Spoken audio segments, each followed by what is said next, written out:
तो दोस्तों, हमारे यूट्यूब चैनल पर आपका स्वागत है। मैं सौरभ कुमार सिंह, और जिस विषय को लेकर, जिस खास विषय को लेकर आपके हम बीच आए हैं, वो विषय है, वो मुद्दा है बिहार में शिक्षकों की बहाली का मुद्दा। और साथियों, जो बात लगातार कही जा रही थी कि बिहार में लगभग 4 लाख शिक्षकों के अभ्यर्थियों की बहाली की जानी है, परंतु सरकार ने 1,70,000 शिक्षकों की बहाली निकाल कर कहीं न कहीं सीट कटौती का भी मामला उस समय आया था कि क्यों इस तरह की गई।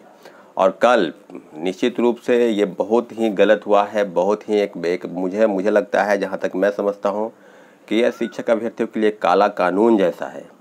आपको बताते चले कि जिस प्रकार का यह शिक्षक अभ्यर्थियों के साथ भेदभाव किया गया या किया जा रहा है, क्या यह सही है? क्या बिहार के अभ्यर्थी तो लगातार ये प्रश्न पूछ रहे हैं, और हम लोग लगातार ये प्रयास कर रहे हैं कि शिक्षकों अभ्यर्थियों के साथ इस तरह का जो है दोहरी नीति उनके नौकरियों के देने के लिए क्यों की जा रही है।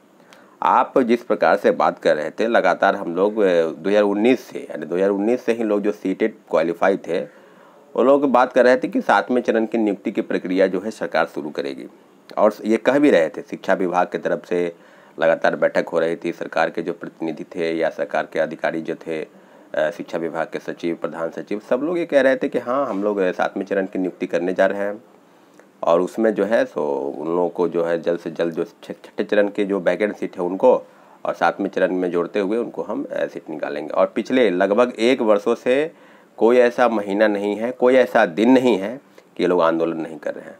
तो आप इस बात की पुष्टि सरकार और आयोग गंभीर क्यों नहीं है, और इस बात के लिए क्यों लगातार आंदोलन होते रहे बिहार में?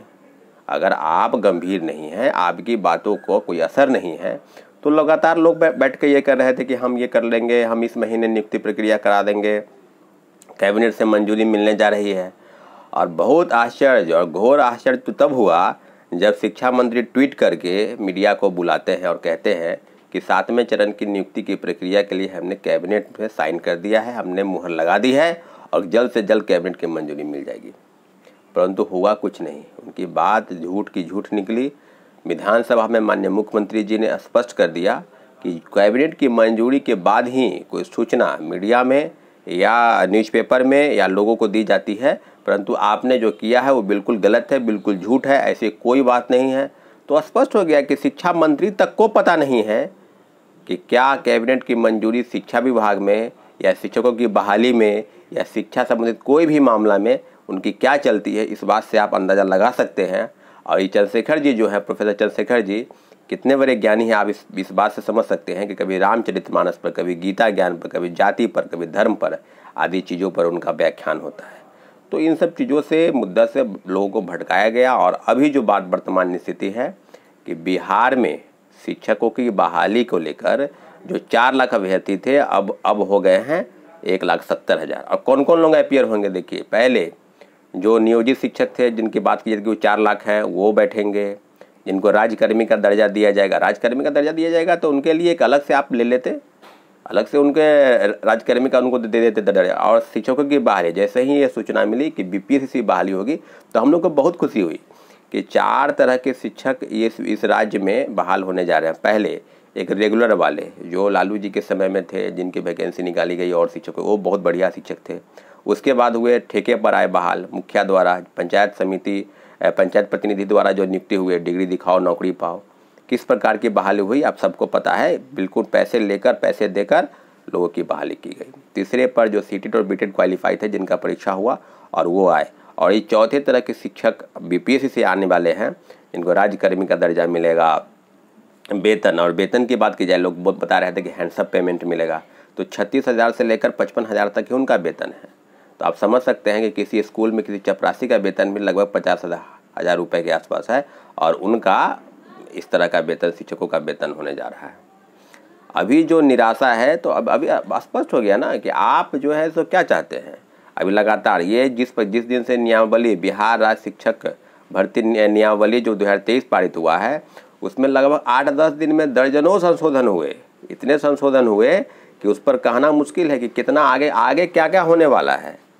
तो साथियों, एक बात स्पष्ट है कि जो ये काला कानून लाया गया है, इसका हम पुरजोर विरोध करते हैं।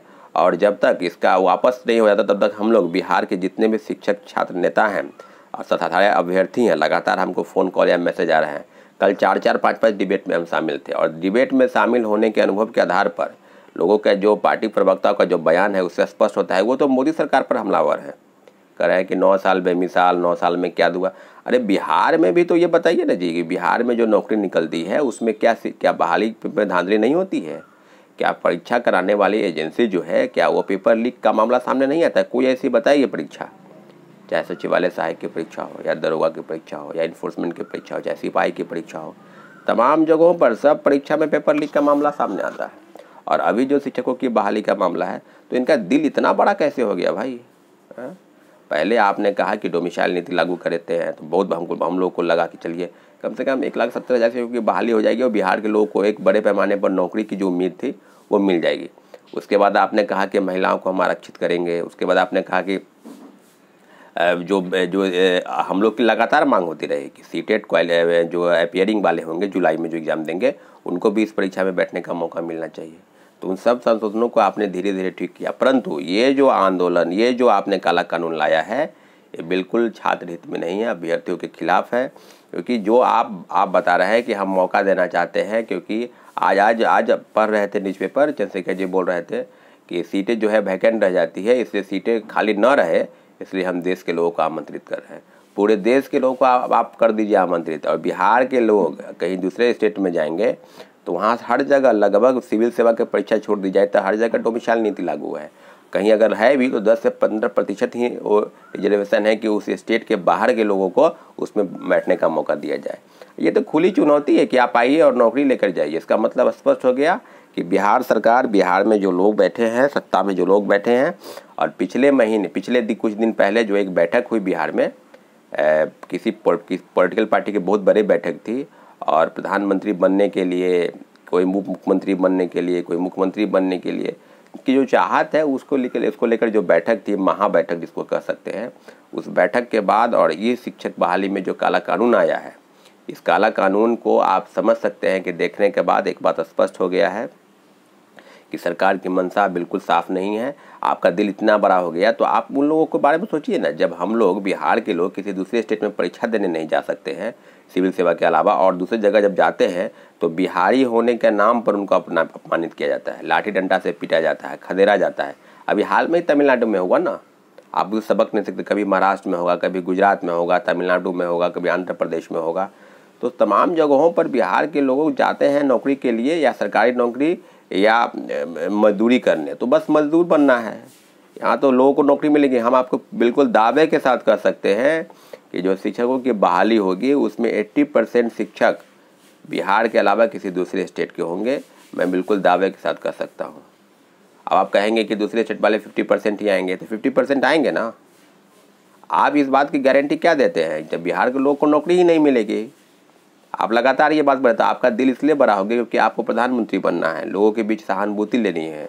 और बिहार के इस शिक्षक ये जो बहाली है, इसके सहारे आपको देश के वोट बैंक की राजनीति का जो साधने की जो प्रयास है, उसमें आपको सफलता मिलनी चाहिए। तो इन सब मुद्दों पर आपका बात होना चाहिए कि हाँ हम ये करने जा रहे हैं, हम वो करें, तो आप कर दीजिए ना, आप सब जगह ख़त्म कर दीजिए। बिहार में ऐसे भी नौकरी नहीं है, लोग ऐसे 1 साल से तो लाठी डंडा, जब भी लोग आंदोलन करते हैं शिक्षक अभ्यर्थी, तो आप आंदोलन को कुचलने का प्रयास करते हैं, कभी लाठी से, कभी डंडा से, कभी फर्जी FIR कि ये कर देंगे, हम वो कर देंगे, आप लोग गलत आंदोलन कर रहे हैं, आप लोग बैठिए। तो धरना प्रदर्शन तो लगातार होता रहा है। हमारे साथी, बहुत सारे साथी ऐसे हैं, दीपांकर गौरव जी हुए, अमित विक्रम हुए, अभिषेक झा हुए, और शिक्षक संघ के जो नेता हैं शत्रुघ्न जी, वो सारे लोग, तो सब लोग के पास एक दूसरा कोई विकल्प नहीं है कि बिहार में शिक्षक बहाली में ये जो काला कानून आया है उसमें एकजुटता होनी चाहिए। और हम लोग पूरे एकजुट हैं। आज भी लोगों से बैठक हो रही है, जो आंदोलन का रूपरेखा होगा उस आंदोलन में बढ़ चढ़ कर हिस्सा लिया जाएगा, और तब तक जब तक ये सरकार वापस न ले ले। हम लोग के पास कोई दूसरा ऑप्शन तो है नहीं कि हम लोग इस विषय पर चलेंगे और उस विषय पर चलेंगे। तो साथियों अभ्यर्थियों, एक बात स्पष्ट है कि सरकार की नीतियों का पुरजोर विरोध करना है। और जो शिक्षक अभ्यर्थी हैं, हम तो देख रहे थे लगातार कि लोग फॉर्म भी नहीं अप्लाई कर पा रहे हैं, कहीं एप्लीकेशन में कुछ हो जा रहा है। तो इतने से इतने संशोधन हो गया, परीक्षा तक जो चेयरमैन का जो कार्यशैली है, लगातार ट्वीट करना, कभी कुछ बदलाव करना, कभी कुछ करना। तो ये तो खेल के बीच से जो नियम बदलने का जो इनका प्रक्रिया है, ये शुरू से है, ये आज से नहीं है। ये रोज़ ट्वीट करेंगे, कभी कुछ बोलेंगे, कभी कुछ बोलेंगे। लगातार ही बात को बदलेंगे, ये है तो वो है। तो इस बात से स्पष्ट है कि सरकार पूरी बहाली प्रक्रिया को लटकाना चाहती है और जो जिस प्रकार का उनका नियम है और कानून है, इस कानून का हम पुरजोर विरोध करते हैं और आने वाले समय में जो आंदोलन की रूपरेखा होगी आपको अपने वीडियो के माध्यम से आपको अपडेट करेंगे। हमारे चैनल को आपने सब्सक्राइब नहीं किया तो प्लीज़ सब्सक्राइब कर दीजिए। कोई भी जानकारी छात्र संबंधित है आप तक पहुँचाने का हम प्रयास करें, उसमें हमको सफलता मिले।